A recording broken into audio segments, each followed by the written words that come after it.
அனைவருக்கும் வணக்கம். நம்ம வந்து பேங்க்கில் ஜுவல் லோன்லாம் வாங்குறோம் இல்லையா? அதுக்கான இன்ட்ரெஸ்ட் எப்படி கால்குலேட் பண்ணணும்னு நிறையா பேருக்கு தெரியறது கிடையாது.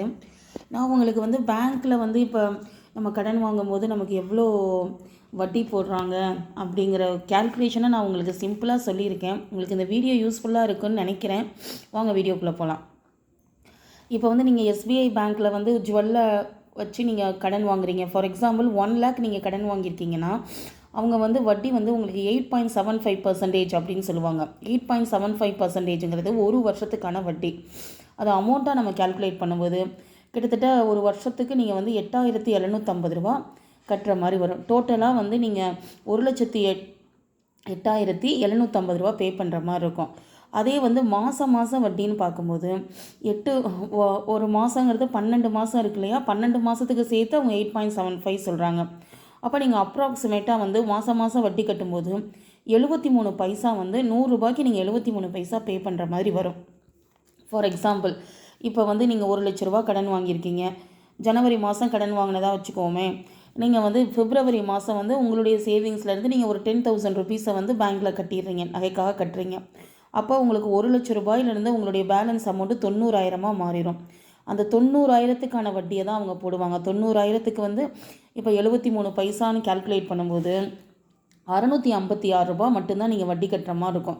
எப்போனா பிப்ரவரி மாதம் ஸ்டார்டிங்கில் நீங்கள் வந்து 656 ரூபா வட்டி கட்டுற மாதிரி இருக்கும்.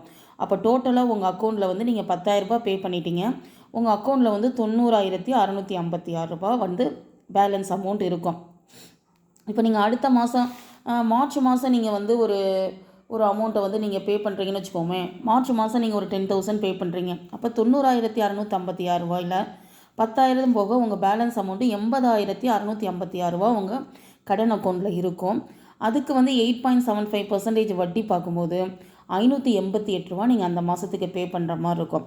அப்போ வந்து பழைய பேலன்ஸ் ஒரு 80,656, இந்த 588 ரூபா அடுத்த மாதத்துக்கான வட்டியை சேர்க்கும்போது உங்களுக்கு வந்து டோட்டலாக வந்து 81,244 ரூபா உங்கள் அக்கௌண்ட்டில் இருக்கும். திரும்ப நீங்கள் வந்து அடுத்த மாதம் வருது மார்ச்சுக்கு அப்புறம் ஏப்ரல் மாதம் வந்து நீங்கள் வந்து ஒரு 10,000 ருபீஸ் வந்து பே பண்ணிடுறீங்க. அப்போ வந்து உங்களுக்கு என்ன 10,000 போக ரிமைனிங் அமௌண்ட் வந்து 71,244 ருபீஸ் தான் இருக்கும்.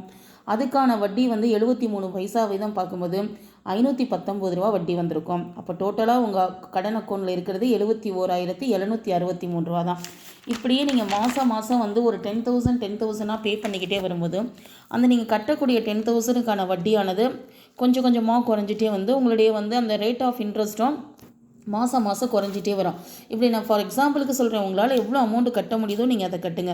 ஃபைனலாக நீங்கள் அக்டோபர் மாதம் ஒரு 10,000 பே பண்ணி இருக்கும்போது உங்களுடைய பேலன்ஸ் அமௌண்ட் வந்து 13,315 ரூபா தான் உங்கள் கடன் அக்கௌண்ட்லேயும் இருக்கும். அதுக்கான வட்டி வந்து ஜஸ்ட்டு 97 ருபீஸ் மட்டும்தான் வரும். அந்த அமௌண்ட்டோட நீங்கள் பேலன்ஸ் இருந்தீங்கன்னா அடுத்த மாதம் வந்து நவம்பர் மாதம் நீங்கள் ஃபுல்லாகவே அதுக்கும் சேர்த்து வட்டி பார்க்கும்போது அது ஒரு 97 ருபீஸ் அப்ராக்சிமேட்டாக வரும். மொத்தமாக வந்து நீங்கள் 13,510 ரூபா நீங்கள் ஃபுல்லாக அமௌண்ட்டை பே பண்ணிவிட்டு நீங்கள் நகையை வந்து திரும்ப வாங்கிக்கலாம். உங்களுக்கு இந்த கால்குலேஷன் ஈஸியாக இருக்கும்னு நினைக்கிறேன். உங்களுக்கு இந்த வீடியோஸ் பிடிச்சிருந்துச்சுன்னா லைக் பண்ணுங்கள், ஷேர் பண்ணுங்கள், சப்ஸ்கிரைப் பண்ணுங்கள். Thank you all.